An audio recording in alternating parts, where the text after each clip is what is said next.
The glass of champagne slipped from Dominic Thorne's fingers and shattered on the patio. Nobody noticed. Not the guests mingling around gift tables, not the string quartet playing in the corner, not even his executive team clustered nearby. Everyone was staring at the doorway where she stood. Clara, his wife, the woman he'd spent millions trying to find after she vanished without explanation 3 years ago. But she wasn't alone. 3 identical toddlers surrounded her like little satellites, perfect miniature versions of themselves with his eyes and her smile. His children he never knew existed. And standing beside Clara, with a protective arm around her shoulders, was Megan, his pregnant executive assistant whose baby shower this was, his most trusted employee. The woman who had watched him search for Clara for years, while knowing exactly where she was. "You knew," he whispered, as realization crashed over him. "All of you knew. What would you do if you discovered your entire inner circle, the people you trusted most, had been hiding your family from you? And what could possibly make a loving wife disappear rather than tell her husband he was going to be a father? Before we expose this shocking betrayal, a quick favor." A coworker said storytelling channels like ours are fading out. "I want to show them we are just getting started. If you haven't yet, hit that subscribe button now. It is completely free and fuels the channel. Tell me where in the world you're watching from down below." Now, sit back and enjoy this story of corporate conspiracy, hidden children, and the devastating price of choosing power over love. In today's story, I'll share the moment a man discovered his entire company had conspired to hide his family from him for 3 years. Megan's backyard fell silent. The kind of silence that happens when dozens of wealthy people suddenly realize they're witnessing something they weren't supposed to see. Dominic stood frozen, shards of crystal glittering around his Italian leather shoes. His mind raced to process what his eyes were seeing. Clara looked different. Her once long hair now fell in a practical bob that framed her face. She'd always been slender, but motherhood had given her curves he'd never seen. And her eyes, those hazel eyes he used to wake up to, now held a wary strength he didn't recognize. "Mama?" One of the little girls tugged at Clara's dress. "Who's that man?" Clara bent down and whispered something to the child, something that made all 3 toddlers look at him with wide-eyed curiosity. Dominic took 1 step forward, then another, his body moving on autopilot while his brain struggled to catch up. "Dom, wait," said Megan, stepping between them with her hands raised. "Not like this, not in front of everyone." Her betrayal felt like acid in his throat. 5 years as his executive assistant. 5 years of watching him search for Clara, of seeing private investigators come and go from his office, of listening to him refuse to file divorce papers because she might still come back. "You were the maid of honor at our wedding," he said, his voice dangerously quiet. Megan swallowed. "Please, let me explain." "Explain?" Dominic laughed, a hollow sound that made nearby guests flinch. "Explain how you watched me tear apart my life looking for my wife while she was what? Working for you? Living in your guest house? Being your children's nanny?" "Event planner," Clara said, speaking for the first time. Her voice, that voice that used to whisper, "I love you," against his neck in the dark, now sounded steady and clear. "I plan events for Megan's company, including this one." The irony wasn't lost on him. His missing wife had planned his executive assistant's baby shower, had probably chosen these exact flowers, these exact canapes, while knowing he would be here. "We should talk privately," Clara said, glancing meaningfully at the 3 toddlers who were now staring openly at the strange man with identical looks of curiosity. "Privately?" Dominic's voice rose slightly. "Like how you privately decided to disappear with my children. Like how everyone here privately decided to keep them from me." One of the little boys stepped forward, bolder than his sisters.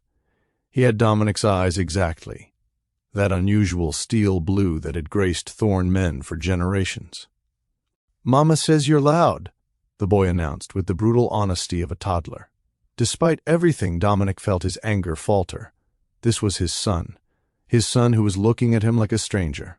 "Oliver, come back here, please," Clara said calmly. Oliver, his son's name was Oliver, a name he hadn't chosen, hadn't even known. "How old are they?" Dominic asked, trying to keep his voice level. 2.5, Clara replied. The math was immediate.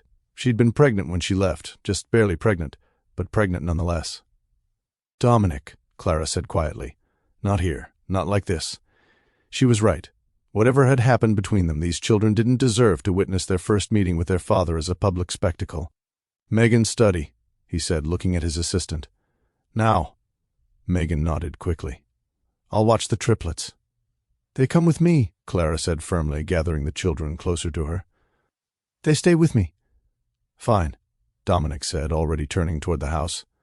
"But I want answers, all of them." As they walked through the crowd of whispers and stares, Dominic felt his carefully constructed world crumbling. For 3 years, he'd built Thorne Enterprises into a tech behemoth worth billions.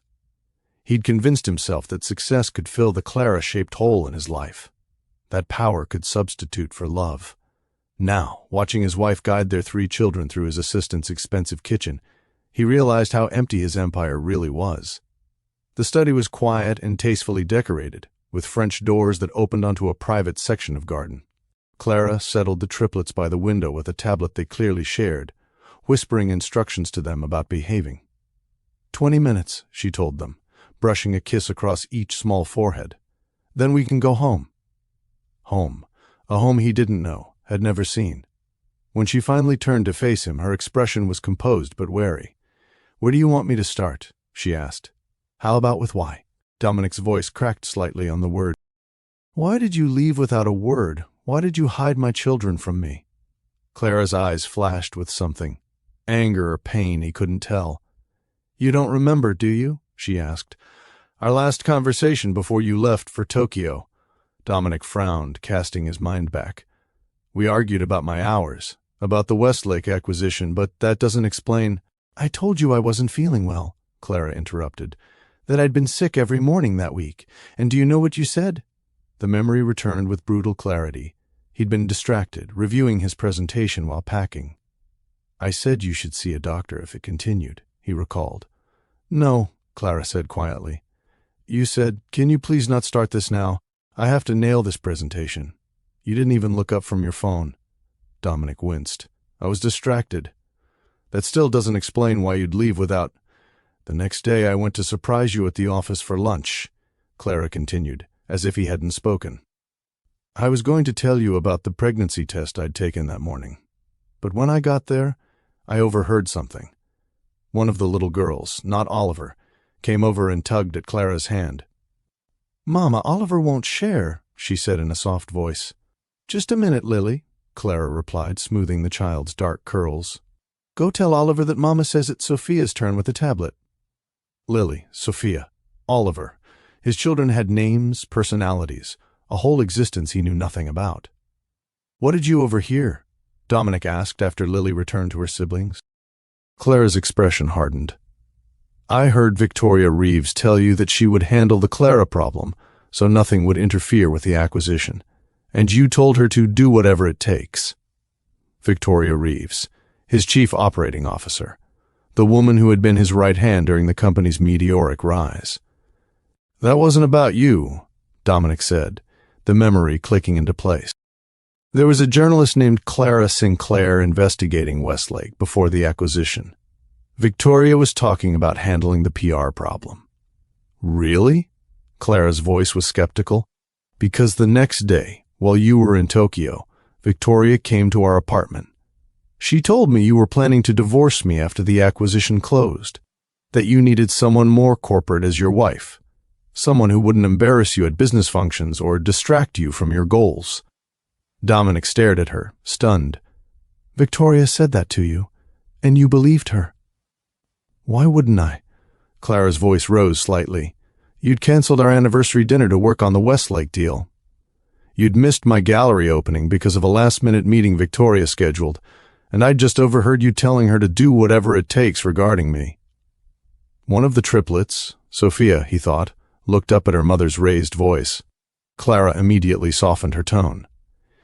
"She told me you'd already consulted a divorce attorney," Clara continued more quietly, "that if I made things difficult, you would make sure I got nothing. And when I told her I was pregnant—" She paused, pain flashing across her face. She said, "Do you really think Dominic Thorne wants to be tied down with a child right now? He's building an empire." If you're as shocked as I am by Victoria's betrayal, hit the like button now. I never imagined this story would involve such a calculated act of corporate sabotage against a family. Dominic felt like the floor had disappeared beneath him. Victoria, his trusted COO, the woman who had helped him build his company from the ground up, had deliberately driven his pregnant wife away. "And you believed her," he said. Not a question, but a statement of fact. "I believed what I'd already been seeing for months," Clara replied. "You pulling away, working longer hours, missing important moments. The evidence was there, Dominic. Victoria just confirmed what I already feared." One of the triplets, Oliver, abandoned the tablet and approached Dominic with the fearless curiosity of a toddler. "Are you Mama's friend?" he asked, looking up at Dominic with his own eyes staring back at him. The simple question nearly broke him. How did you explain to a 2-year-old that you were his father, that you should have been there for every moment of his life but weren't? "I've known your mama for a long time," Dominic answered carefully, crouching down to the boy's level. "Since before you were born." Oliver considered this information with surprising seriousness. "Do you like dinosaurs?" The abrupt change of subject, so typical of toddlers, caught Dominic off guard. "I do, actually, very much." "T-Rex is the best," Oliver informed him with authority. "Oliver is obsessed with dinosaurs," Clara explained, watching their interaction with an unreadable expression. "I have a whole dinosaur book," Oliver continued earnestly, "with all the names, even the hard ones." "That's impressive," Dominic said, genuinely amazed at this small person who was half him, half Clara, and entirely his own unique self. Oliver beamed at the praise, then returned to his sisters, apparently satisfied with the exchange. Dominic stood, his legs unsteady. "I need to understand what happened next, after Victoria's visit." Clara sighed, her shoulders dropping slightly. "I was terrified, newly pregnant, believing my husband wanted to divorce me, thinking I'd be left with nothing. So I called the one person I knew would help without asking questions." "Megan?" Dominic filled in, the betrayal still fresh. Clara nodded. "She was my friend before she was your assistant. She helped me disappear. Got me a new phone, a place to stay outside the city. When I found out it was triplets." She paused, her hand unconsciously moving to her stomach at the memory. "The pregnancy became high risk. I was on bed rest for the last 3 months." "And after they were born?" Dominic asked, his voice tight with emotion. 3 years, Clara. 3 years of wondering if you were alive or dead, of hiring investigators who found nothing. 3 years of missing every first smile, first steps, first words." For the first time, Clara's composure cracked. "I didn't plan to stay away forever. I thought, maybe after they were born, when I was stronger, but then I saw the photos of you with Victoria at the charity gala. How happy you looked. It seemed like she'd been telling the truth all along." "Photos can lie," Dominic said flatly. "I've never been with Victoria. Never wanted to be. She was a colleague I trusted, nothing more." "And how would I know that?" Clara challenged. "You weren't exactly present in our marriage even before I left. Always working, always distracted." Her words hit their mark with painful accuracy. He had been absent, focused on building his company at the expense of his marriage. It wasn't all Victoria's manipulation. He had laid the groundwork for Clara to believe the worst. "So why now?" he asked. "Why come to Megan's shower knowing I would be here?" Clara glanced at the triplets, who were once again absorbed in the tablet. They started asking questions about why they don't have a daddy when their friends do. "I couldn't keep hiding you from them." "They deserve to know who their father is, whatever you and I feel about each other." The realization that his children had been asking about him, wondering about him, made Dominic's chest ache. "And what do we feel about each other?" he asked quietly. Before Clara could answer, Lily wandered over, tugging at her mother's dress. "Mama, I'm hungry," she said softly. Clara smoothed her daughter's hair automatically. "We'll have snacks soon, sweetheart." Dominic studied Lily, the quietest of the three, with Clara's gentle demeanor but his determined chin. His daughter. The words still felt surreal. "There's food at the party," he suggested. "Maybe we could all go back out there together." Clara hesitated, looking between him and the children. "Dominic, this isn't that simple. These past 3 years, I've built a life without you. The children barely know who you are." "Then let me show them," he said, surprising himself with the certainty in his voice. "Let me be their father." "And Victoria?" Clara asked pointedly. "The woman who deliberately destroyed our family is still your second in command. How am I supposed to trust you when she's still by your side?" Dominic's jaw tightened. "That ends today, I promise you that." For the first time since he'd seen her standing in the doorway, Clara's expression softened slightly. "Promises were never your problem, Dominic. It was keeping them." Her words stung with truth. Before he could respond, the study door opened and Megan stood there, her pregnant belly leading the way, her expression anxious. "Everything okay in here?" she asked, her eyes darting between them. "That depends," Dominic said coolly. "Are you going to explain why my executive assistant has been hiding my wife and children from me for 3 years? Or should I just fire you on the spot?" Megan flinched but stood her ground. "You can fire me if you want. I won't apologize for protecting Clara when she needed help." "Megan, don't," Clara interrupted. "This isn't your fault. I asked you to keep my secret." "A secret that cost me 3 years with my children," Dominic said, his voice rising slightly. Oliver looked up at the change in tone, his small face suddenly concerned. Dominic immediately modulated his voice, aware of the 3 pairs of innocent eyes now watching him. "We should continue this conversation later," he said more calmly. "Somewhere private, without an audience." Clara nodded, gathering the triplets with practiced efficiency. "I should take them home anyway. It's almost nap time, and they get cranky when their schedule is disrupted." The thought of Clara walking out that door, taking his children away again, sent a spike of panic through Dominic. "When can I see them again?" he asked, unable to keep the desperation from his voice. Clara studied him for a long moment, as if measuring his sincerity. "Tomorrow. We can meet at the park near my apartment. Neutral territory."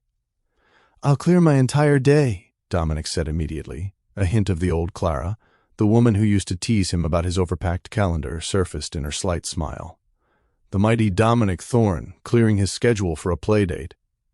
"Some things are more important than business," he said seriously. Clara looked surprised at his response, but before she could reply, Sophia tugged insistently at her hand. "Mama, home now," she declared with a decisive nod that was eerily reminiscent of Dominic's own boardroom gestures. "Yes, sweetheart, we're going," Clara assured her, then turned back to Dominic. "Tomorrow, Riverside Park, 10 o'clock. "I'll be there," he promised. As Clara guided the triplets out of the study, each child glanced back at him with varying degrees of curiosity. Oliver waved goodbye. Lily offered a shy smile. Sophia simply studied him with thoughtful eyes beyond her years. His children. The thought still felt surreal. When they had gone, leaving only the faint scent of Clara's perfume, still the same jasmine she'd always worn, Megan remained in the doorway, watching him warily. "I assume I'm fired," she said, her voice steady despite her obvious nervousness. Dominic looked at his assistant of 5 years, trying to reconcile the loyal employee he thought he knew with the woman who had helped hide his family from him. "Why?" he asked simply. "Why would you do this? You saw what her disappearance did to me." Megan's hand rested protectively on her pregnant belly. Clara was terrified, Dominic. Pregnant and alone, convinced her husband was planning to leave her with nothing. "What would you have done in my position?" "I would have talked to me," Dominic said firmly. "Given me a chance to explain." "Would you have listened?" Megan challenged. 3 years ago, would you have chosen Clara and a baby over the Westlake acquisition? Over Victoria's advice? Be honest. The question struck uncomfortably close to what Clara had asked earlier, and the truth was, Dominic wasn't sure. The man he'd been 3 years ago had been ruthlessly focused on building his company, on proving himself in an industry that had initially dismissed him. Would that man have chosen his family over his ambition? "I don't know," he admitted finally. "But I deserve the choice." Megan nodded, accepting his answer. "For what it's worth, I did try to convince her to contact you after the triplets were born, but by then the tabloids were running those photos of you and Victoria looking cozy at events. Clara believed she'd made the right decision." "Those photos were staged," Dominic said bitterly. part of Victoria's PR strategy to make the company look stable after the acquisition. Maybe you should tell Clara that, Megan suggested gently. Dominic's phone buzzed in his pocket. Probably his actual assistant wondering where he'd disappeared to. The business world continued turning, oblivious to the fact that his personal world had just been completely upended. "Consider yourself on administrative leave," he told Megan. "We'll discuss your future with the company after I've dealt with Victoria." Megan nodded, accepting the temporary reprieve. "What are you going to do?" Dominic straightened his shoulders, the CEO reasserting itself over the shocked husband and father. "First, I'm going to find out exactly what Victoria said and did. Then I'm going to make sure she never hurts my family again." As he walked back through the party, now buzzing with whispered conversations that immediately hushed when people saw him, Dominic pulled out his phone and made a call. "Get me everything on Victoria Reeves," he instructed his head of security. "Personal finances, communications, everything. And clear my calendar for tomorrow, all of it." For 3 years, he had channeled his pain over Clara's disappearance into building his company. Now, he would use every resource that company provided to rebuild what Victoria had destroyed. His family. The drive back to his penthouse felt longer than usual. Dominic sat in the back of his Mercedes, staring out at the city that had become his entire world after Clara left. The gleaming skyscrapers, the bustling streets, the constant movement, all of it suddenly seemed hollow compared to 3 small faces with his eyes. "Sir?" His driver's voice broke through his thoughts. "We've arrived." Dominic nodded, stepping out onto the sidewalk in front of his building. The doorman greeted him with the usual deference, but Dominic barely noticed. His mind was elsewhere, in a park tomorrow morning, meeting his children properly for the first time. His private elevator opened directly into the penthouse. 5,000 square feet of minimalist luxury that had always felt like exactly what a successful CEO should have. Now, looking around at the sleek furniture and empty spaces, Dominic realized it had never felt like a home, just a very expensive place to sleep between meetings. He loosened his tie and walked to the bar, pouring himself 2 fingers of scotch. The liquid burned pleasantly as he took a long swallow, trying to process everything that had happened. 3 children? Triplets? 2 girls and a boy with Clara's dimples in his eyes. Oliver, Sophia, and Lily. Their names repeated in his mind like a mantra. His phone rang, his head of security calling back. "What did you find?" Dominic answered without preamble. "You're not going to like this," came the grave reply. "Victoria's been systematically undermining you for years.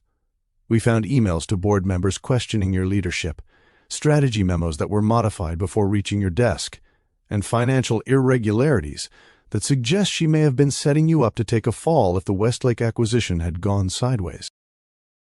Dominic gripped his glass tighter. "And Clara? Any evidence of direct contact?" "Yes. Multiple visits to your former apartment while you were in Tokyo 3 years ago, and later surveillance photos of Clara at various locations around the city." Victoria was tracking her. The glass shattered in Dominic's hand, shards cutting into his palm. He barely felt it. "Sir, are you there?" "Keep digging," Dominic said coldly. "I want everything, and arrange for new security at Clara's apartment tonight. Discreet but thorough." "Already done, sir." Dominic ended the call and went to the kitchen to rinse the blood from his hand. As he wrapped a towel around the minor cuts, his gaze fell on the refrigerator. Sleek, stainless steel, and completely bare of any family photos or children's artwork. Nothing like the colorful, cluttered refrigerator he'd glimpsed in the background of Megan's kitchen, where Clara had been standing with the triplets. Tomorrow couldn't come fast enough. The next morning, Dominic arrived at Riverside Park 30 minutes early. He'd barely slept, his mind racing with questions and plans and regrets. Now, sitting on a bench near the playground, he felt more nervous than before any business deal he'd ever negotiated. What did you say to children who were biologically yours, but who had no idea who you were? How did you begin to build a relationship with 3 little people who had lived their entire lives without you? At precisely 10 o'clock, he spotted them walking along the path. Clara in jeans and a light sweater, her hair catching the morning sunlight. The triplets bounced around her like satellites, each dressed in bright colors that made them easy to spot. Oliver ran ahead, fearless and curious. Sophia held Clara's hand but walked with purpose. Lily stayed closest to her mother, occasionally glancing around with cautious eyes. Dominic stood as they approached, his heart hammering against his ribs.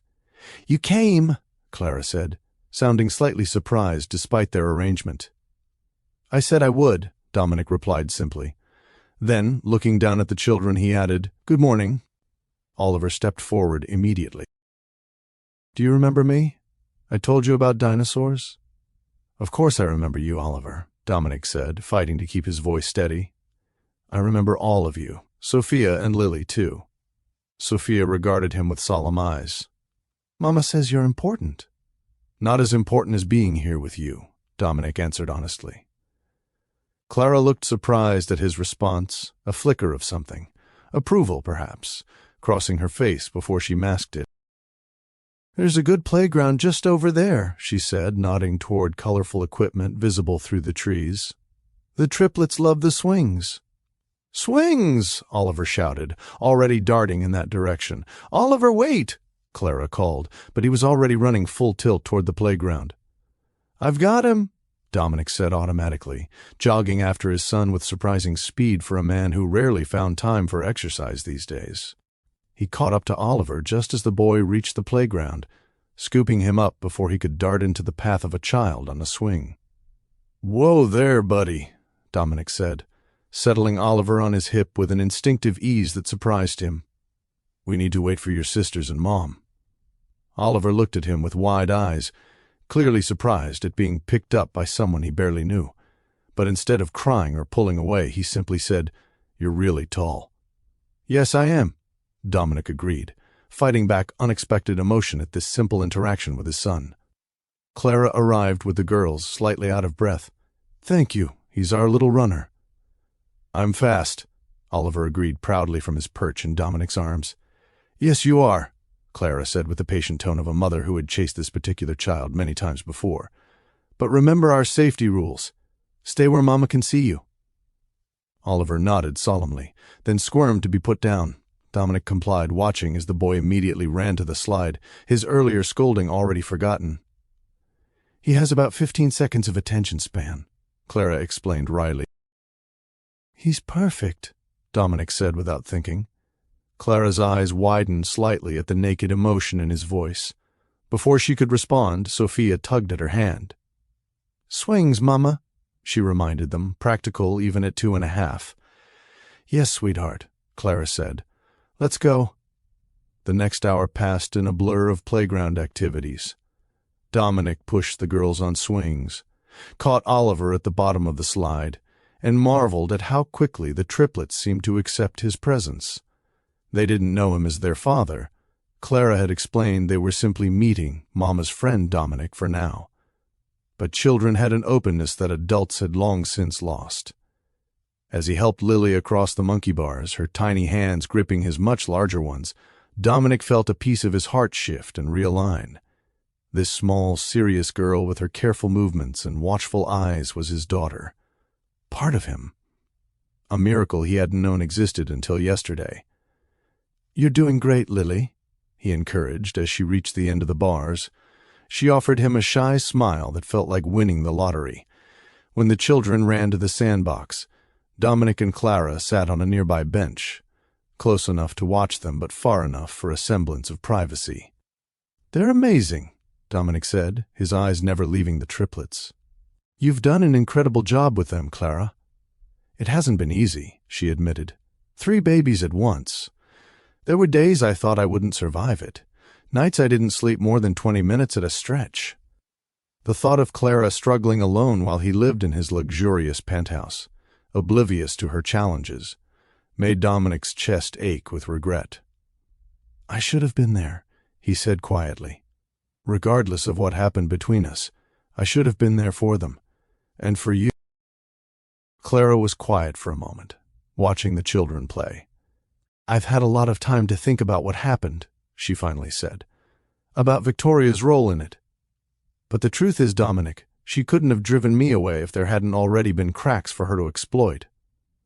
"I know," Dominic acknowledged. "I was absent even when I was physically present, too focused on the company, on proving myself." To who? Clara asked, genuinely curious. You were already successful when we met, already respected in your field. Dominic considered the question seriously. To myself, I suppose. To the memory of my father telling me I'd never amount to anything. To all the investors who initially turned me down because I didn't come from money or the right schools.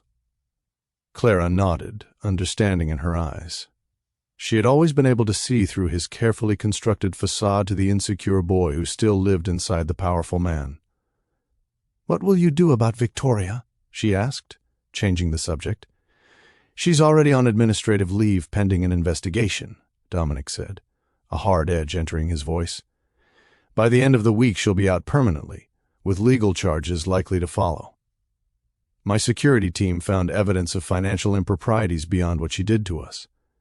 And the board, your investors, won't they question such a sudden removal of your COO? Let them question, Dominic said firmly. I built that company from nothing. I can weather a temporary stock dip. Clara looked at him with surprise. That doesn't sound like the Dominic I knew. I'm not the same man I was 3 years ago, he replied simply. Losing you changed me. And now knowing about them. He nodded toward the triplets. Nothing matters more than making this right, not the company, not my reputation, nothing. Before Clara could respond, Oliver came running over, his hands cupped together. Look, he exclaimed, opening his palms to reveal a small, rather startled-looking beetle. I found a bug. That's a fantastic bug, Dominic said with appropriate enthusiasm. What color is it? Black with spots, Oliver reported proudly. It's a ladybug, but a boy one. A male ladybug, Clara corrected gently. And remember, we look at bugs, but then let them go back to their homes. Oliver nodded and carefully carried the beetle to a nearby bush, setting it gently on a leaf with surprising tenderness for such an energetic child. Watching him, Dominic felt a rush of love so powerful it nearly took his breath away. This was his son, his kind, curious, dinosaur-loving son. I want to be part of their lives, Clara, he said, turning back to her. Whatever that looks like, whatever boundaries you need to set, I'll respect them. I just need to know them to be their father. Clara studied him, searching his face for something, sincerity perhaps, or the commitment that had been missing before. It won't be simple, she warned.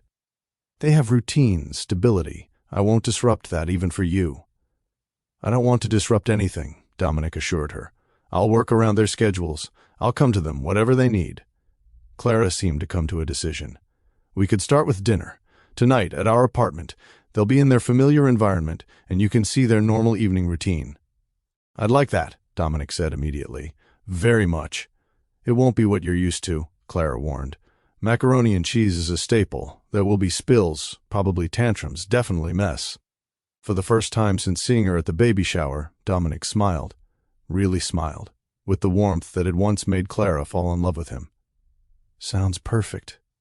The rest of the morning passed quickly. Dominic found himself fully immersed in the world of toddlers. A world of wonder where puddles were fascinating, squirrels were exciting, and a good swing could produce pure joy. By the time they were preparing to leave, he had pushed each child on the swings at least a dozen times, examined multiple special rocks that Oliver had discovered, and received a daisy chain crown from Sophia that he wore without a moment's hesitation. Tonight at 6, Clara confirmed as they prepared to part ways. I'll text you the address. Dominic nodded, reluctant to say goodbye even for a few hours. I'll bring dessert, something child-friendly. They like ice cream, Clara offered. Vanilla for the girls, chocolate for Oliver, another precious detail to file away. Ice cream it is. As Clara gathered the triplets to leave, Oliver broke away and ran back to Dominic, wrapping his arms around Dominic's legs in a quick hug that nearly undid him completely. Bye, Dominic, Oliver said cheerfully. Come back tomorrow, too. I'll see you tonight, buddy, Dominic managed to say past the lump in his throat. For dinner, Oliver nodded, satisfied with this arrangement, then ran back to join his sisters and mother. Dominic watched them go, Clara holding Lily's hand while Sophia and Oliver darted ahead, all 4 of them forming a unit he desperately wanted to be part of. For the first time in 3 years, he felt something that had been missing since Clara disappeared. Hope. I don't know about you, but I'm amazed by how quickly children can accept new people into their lives. If you're touched by Oliver's innocent hug, hit the like button to let me know this story is resonating with you. The afternoon crawled by with excruciating slowness. Dominic canceled his remaining meetings, ignored the flood of emails demanding his attention after Victoria's sudden administrative leave, and focused on preparations for dinner with his family. Family. The word still felt foreign and precious all at once. He stopped at a high-end toy store, overwhelming the startled sales associate with questions about appropriate gifts for 2.5-year-olds. He emerged with dinosaur figurines for Oliver, a stuffed elephant for Lily. He'd noticed her carrying a well-loved one at the park, and a colorful building set for Sophia, who Clara had mentioned loved constructing towers. At his penthouse, he changed from his usual business attire into more casual clothes, dark jeans and a simple button-down shirt. Looking in the mirror, he barely recognized himself. The sharp-edged CEO had been replaced by a man who looked hopeful, nervous, human. By 5:30, he was parked outside Clara's address, a modest brownstone in a family-friendly neighborhood, nothing like the sleek high-rise where they'd once lived together. He sat in his car for several minutes, hands gripping the steering wheel, gathering courage for this next step. The doorbell felt unexpectedly weighty beneath his finger.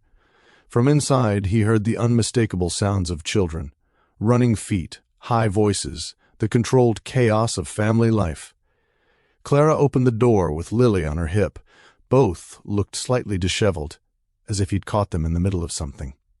"You're early," Clara said, but without reproach. "Should I come back?" Dominic offered, suddenly uncertain. "No, it's fine, we're just—" She gestured vaguely behind her, where a crash followed by Oliver's delighted laugh suggested some household catastrophe was in progress. "Come in. Welcome to real life with toddlers."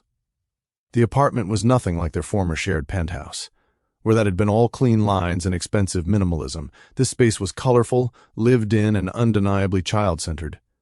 Toys were corralled in bright bins. Children's artwork covered the refrigerator. A bookshelf overflowed with picture books. And everywhere, evidence of 3 small lives being nurtured with love. Dominic loved it immediately. "Nice place," he said, meaning it completely. Clara gave him a look that suggested she knew exactly what he was thinking. "It's not what you're used to." "It's better," he replied honestly. "It's a home." Before Clara could respond, Oliver came tearing around the corner, his shirt wet down the front. "Dominic!" he shouted with unrestrained joy, as if greeting his favorite person instead of someone he'd met just yesterday. "I spilled my juice." "I can see that, buddy," Dominic said, crouching down to the boy's level. "Accidents happen." "Sophia didn't spill," Oliver reported, not sounding particularly concerned about this discrepancy.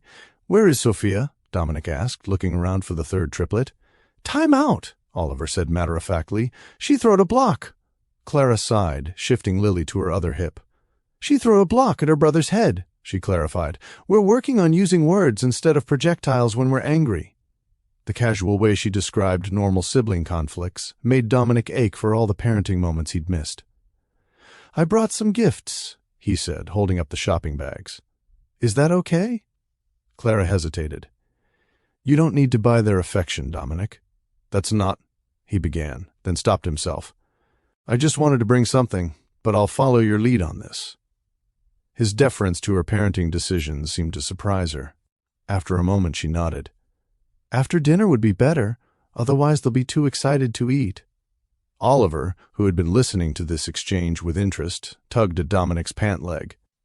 "Did you bring dinosaurs?" he asked hopefully. Dominic exchanged a glance with Clara, who was trying not to smile. "Maybe," he answered diplomatically. "But your mom's right. After dinner would be better." "Okay," Oliver agreed with surprising ease. "I'm having mac and cheese. It's my favorite."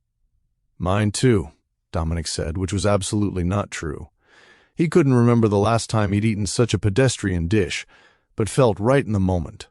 Clara set Lily down and guided them all toward the kitchen. "Sophia's timeout should be finished. Let me get her while you two wash hands for dinner." She disappeared down a hallway, leaving Dominic alone with Oliver and Lily.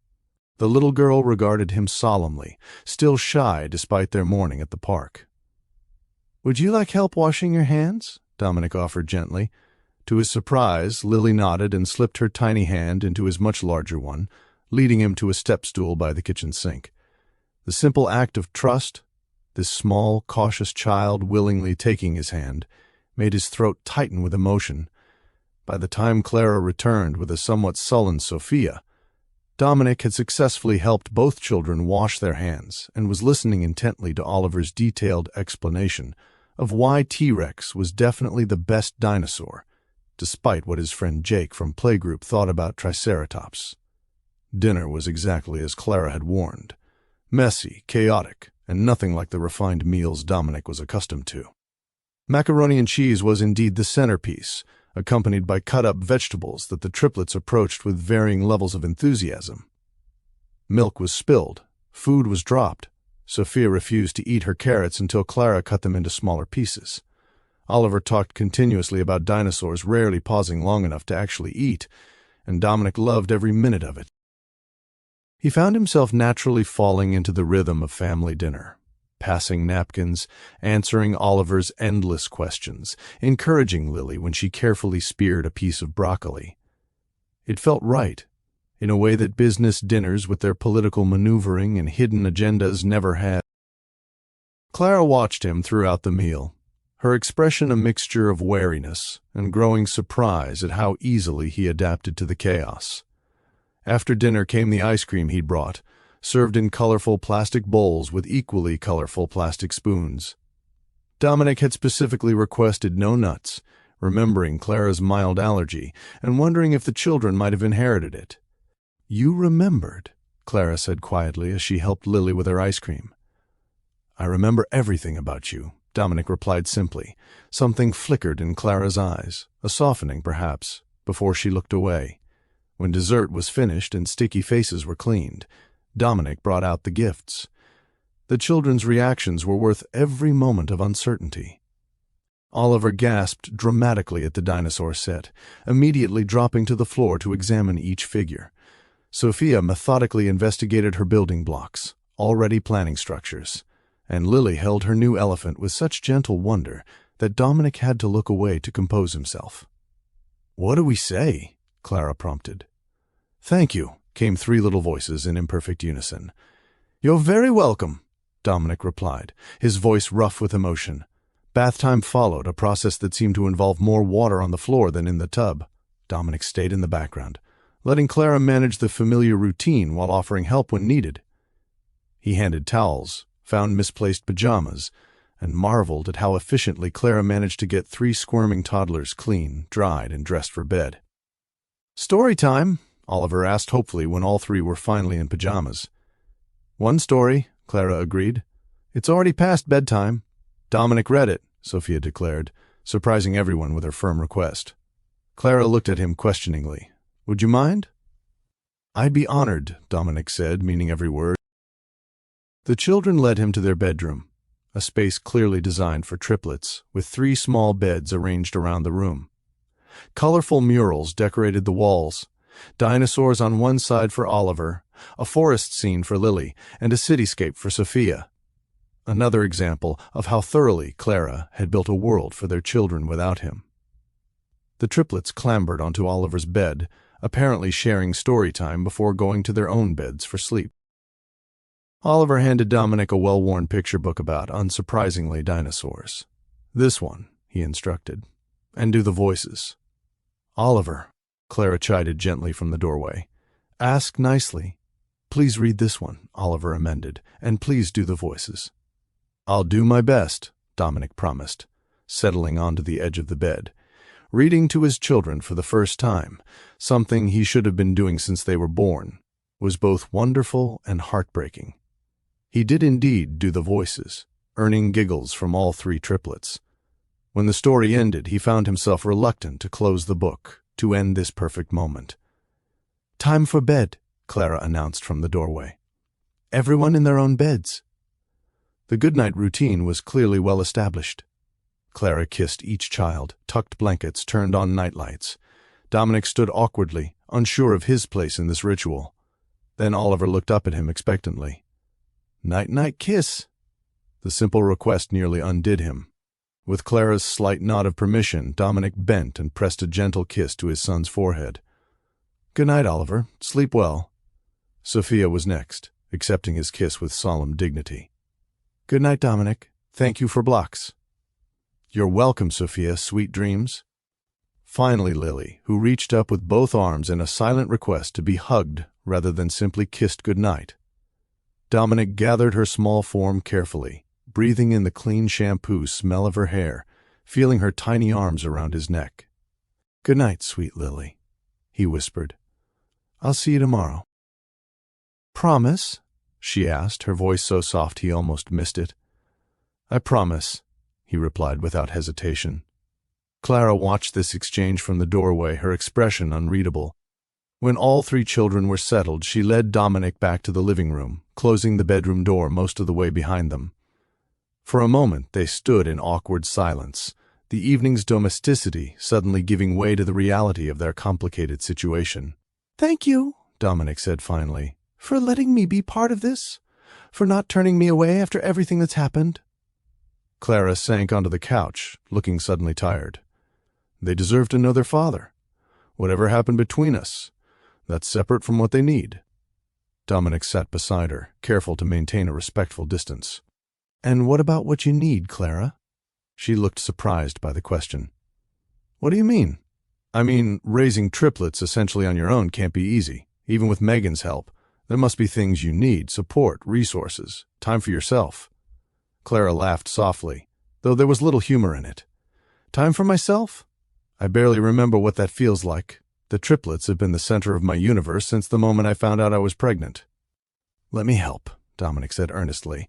"Not just with time, but with everything. They're my children, too. I want to share the responsibility, not just the fun parts." "You say that now," Clara said skeptically.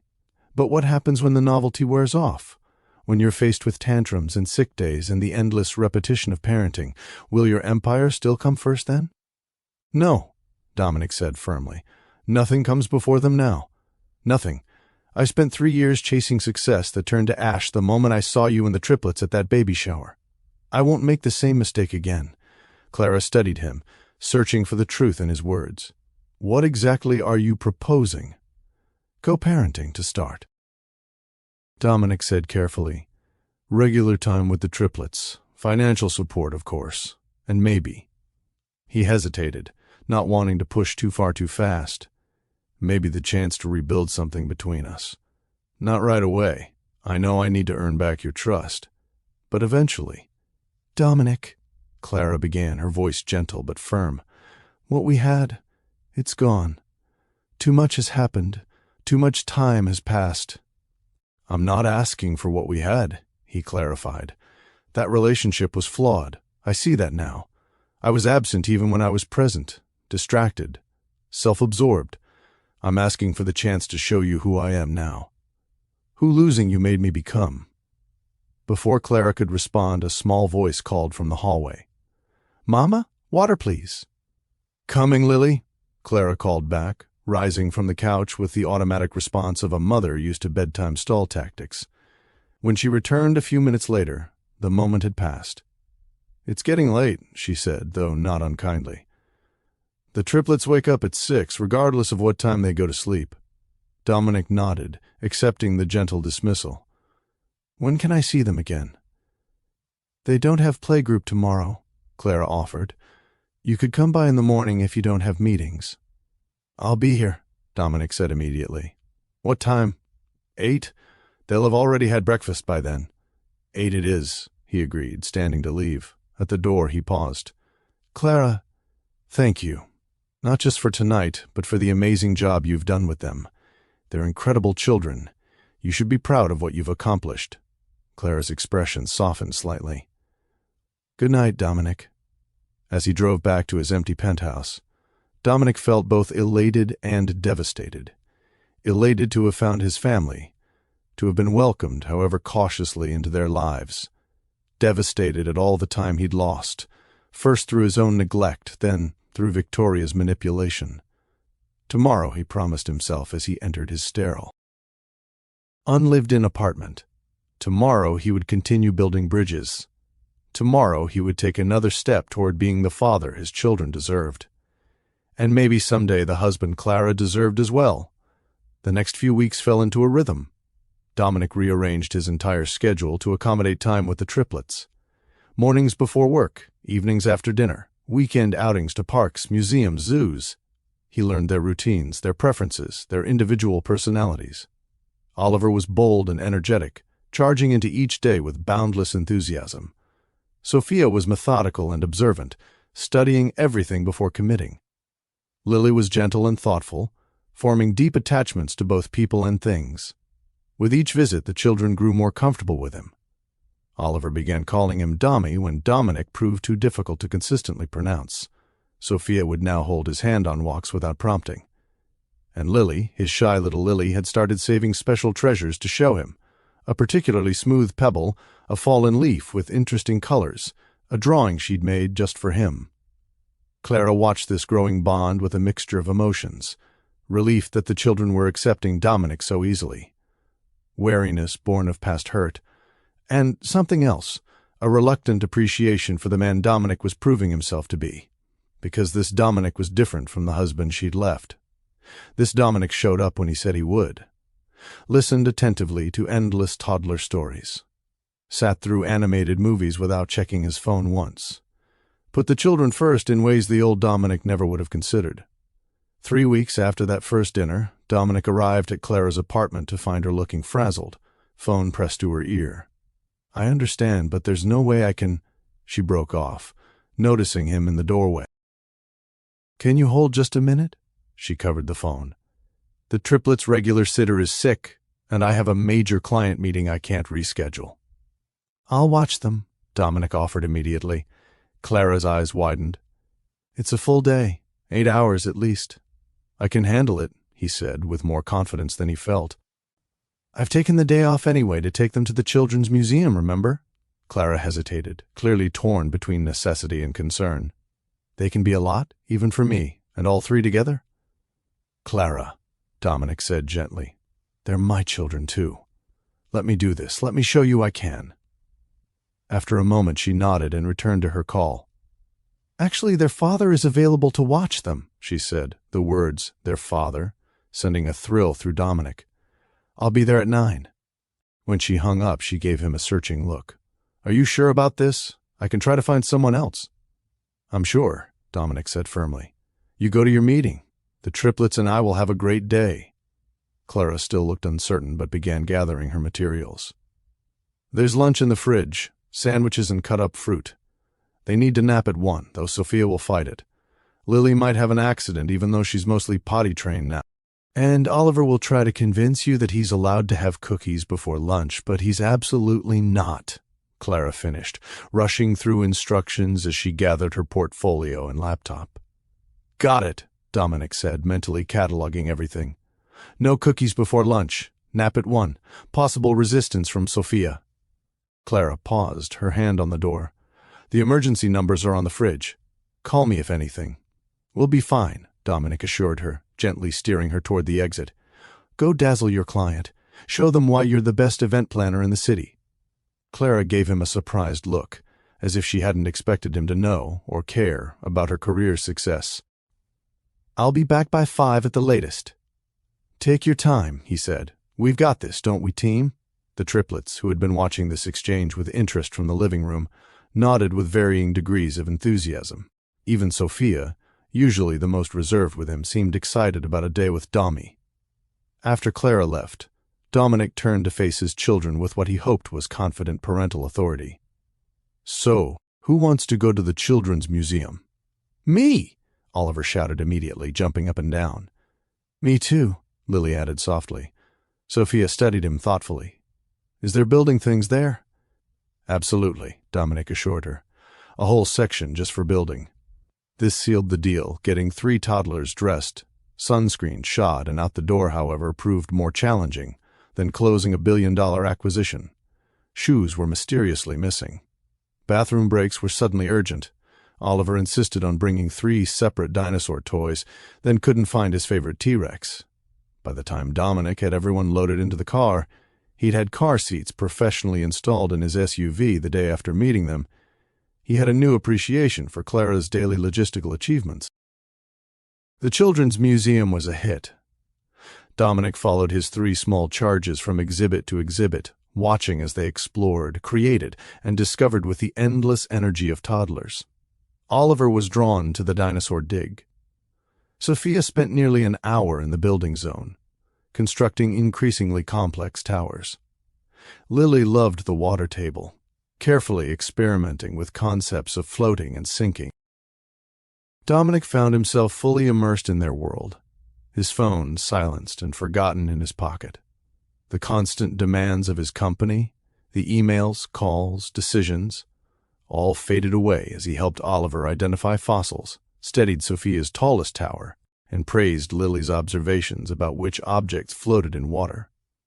Lunchtime approached, and Dominic guided his small troops to the museum cafe. The packed sandwiches were slightly squished but devoured nonetheless. No cookies were requested before lunch, though Oliver did give him a speculative look that suggested Clara's warning had been well-founded. After lunch, they explored more exhibits until Dominic noticed the telltale signs of approaching nap time. Lily rubbing her eyes, Sophia becoming increasingly critical of her building efforts, Oliver's boundless energy turning slightly manic. "Time to head home for naps," he announced, bracing for resistance. Surprisingly, only Sophia protested, and even her objections were half-hearted. The morning's adventures had tired them out exactly as Clara had predicted. The drive home was quiet, with Lily already dozing in her car seat. Getting 3 drowsy toddlers from car to apartment and through pre-nap routines tested Dominic's executive management skills to their limits. But by 1:30, all 3 triplets were tucked into their beds, eyes heavy despite their insistence that they weren't tired. "Story?" Oliver asked sleepily as Dominic adjusted his dinosaur blanket. "Just a short one." Dominic agreed, selecting a book from the shelf. He read softly, watching as one by one his children surrendered to sleep.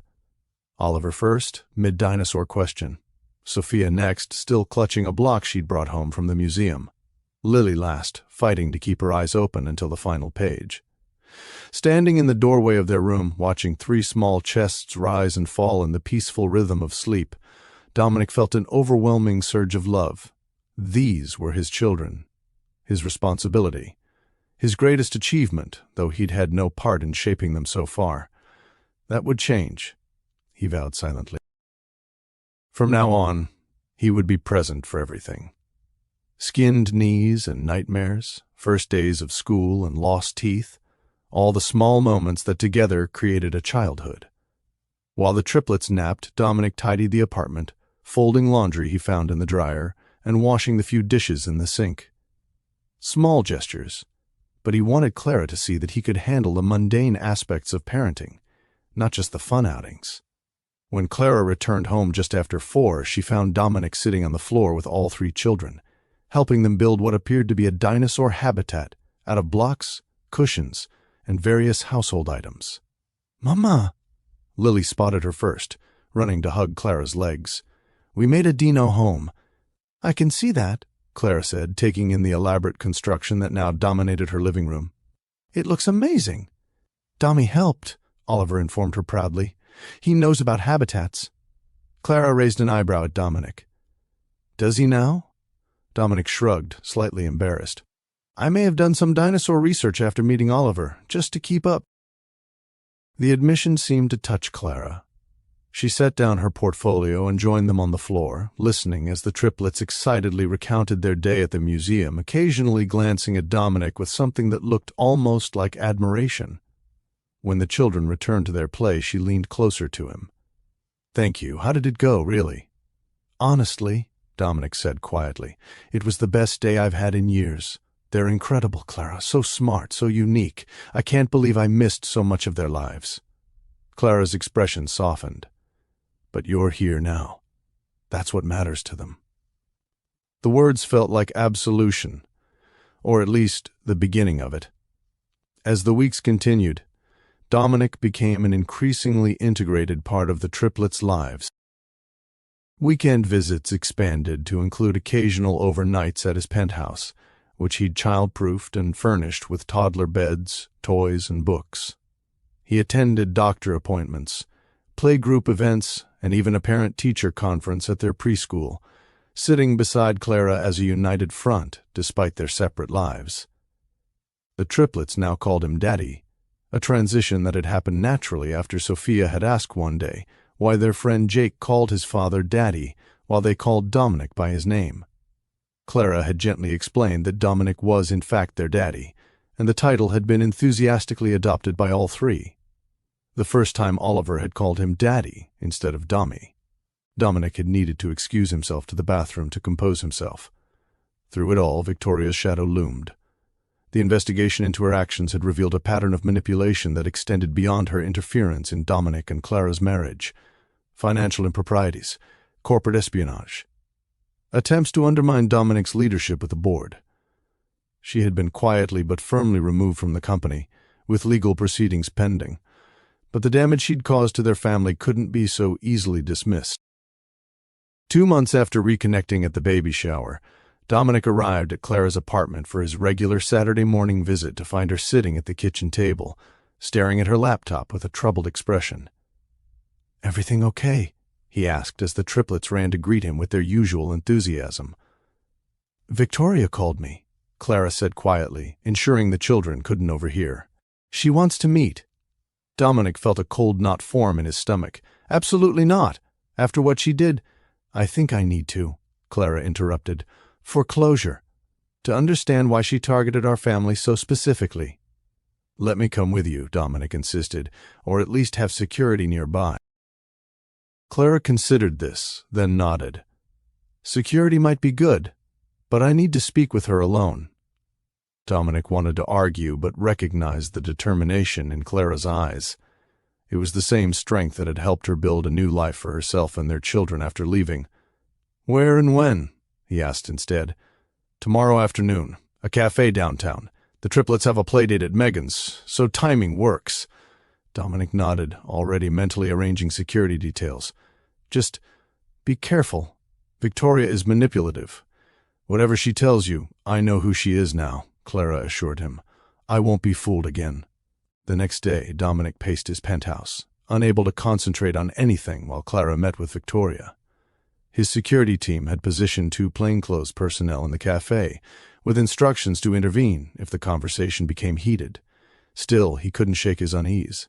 When his phone finally rang, he answered immediately. "Clara? How did it go? Can you come over?" she asked, her voice sounding tired. "The triplets are still at Megan's for another hour. We need to talk." 20 minutes later, Dominic entered Clara's apartment to find her sitting on the couch, a cup of tea cooling untouched before her. "What happened?" he asked, sitting beside her. Clara was quiet for a moment, gathering her thoughts. She apologized, said she was in love with you, had been since you started the company together, that she convinced herself she was protecting you from a wife who didn't understand your ambition. Dominic felt sick.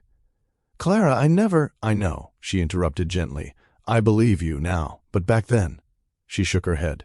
"She was very convincing, and there was enough truth in what she said about your absence, your priorities, that it was easy to believe the rest." "I'm sorry," Dominic said, the words feeling woefully inadequate. "For all of it, for not seeing what was happening, for giving her the opening to drive us apart." Clara nodded, accepting his apology. She seemed genuinely remorseful. Said she's getting help therapy, not that it excuses anything she did. "No, it doesn't," Dominic agreed firmly. Clara turned to face him fully, but seeing her today made me realize something important. We've been so focused on Victoria's betrayal that we haven't fully addressed our own issues, the ones that existed before she ever got involved. "What do you mean?" Dominic asked, though he suspected he knew. "I mean that even without Victoria's manipulation, our marriage was struggling. You were absent, physically and emotionally. I felt like I came second or third or fourth to your company. We need to acknowledge that if we're ever going to move forward, whether as co-parents or anything else." The hesitation before anything else gave Dominic pause. Was Clara considering reconciliation? The thought sent a surge of hope through him. You're right, he admitted. I was a terrible husband long before Victoria interfered. I put the company before you, before us. I was so focused on building something successful that I neglected the most important thing I already had. Clara's eyes glistened with unshed tears. And I should have told you how much that hurt. Should have made you see what was happening before it was too late. Should have given you the chance to change. They sat in silence for a moment, the weight of past mistakes and missed opportunities hanging between them. I've changed, Clara, Dominic said finally. Not just because I found out about the triplets, though that's been transformative, but because losing you forced me to confront who I was becoming, who I didn't want to be. I believe you have, Clara said softly. I see it every day in how you are with the children. How present you are. How you listen. The man I married would never have sat through 3 viewings of that animated dinosaur movie without checking his phone once. Dominic smiled slightly. To be fair, it's a surprisingly compelling plot for a children's film. Clara laughed, the sound warming something long cold inside him. The triplets have that playdate for another hour, she said, her expression growing serious again. Can we use that time to really talk about us, about what happens next? I'd like that, Dominic said, hope blooming in his chest. Very much. The conversation that followed was honest, sometimes painful, but necessary. They discussed their past, the good and the bad. The early days of their marriage when everything had seemed possible. The gradual drift as Dominic's company grew and demanded more of his attention. The loneliness Clara had felt even before Victoria's interference. And they talked about the present. The co-parenting arrangement that had evolved naturally over the past 2 months. The growing comfort between them as they navigated raising their children together. The lingering attraction neither could quite deny. I'm not ready to jump back into a relationship, Clara said finally. Too much has happened. We're different people now. Dominic nodded, trying to hide his disappointment. I understand. But, she continued, meeting his eyes steadily, I'm not closed to the possibility of something new between us, something built on who we are now, not who we were then. Hope flared again, stronger this time. What would that look like? Maybe we could start with dinner, Clara suggested, just the 2 of us. No triplets, no talk about schedules or doctor appointments or preschool applications, just getting to know each other again. I'd like that, Dominic said, unable to keep the smile from his face. Very much. The sound of Megan's car pulling up outside signaled the end of their private conversation. Soon the apartment would be filled with the cheerful chaos of 3 energetic toddlers, but something had shifted between them. A door that had been firmly closed now cracked open just enough to let in possibility. As they welcomed the triplets home, listening to excited recountings of their playdate adventures, Dominic caught Clara's eye across the room.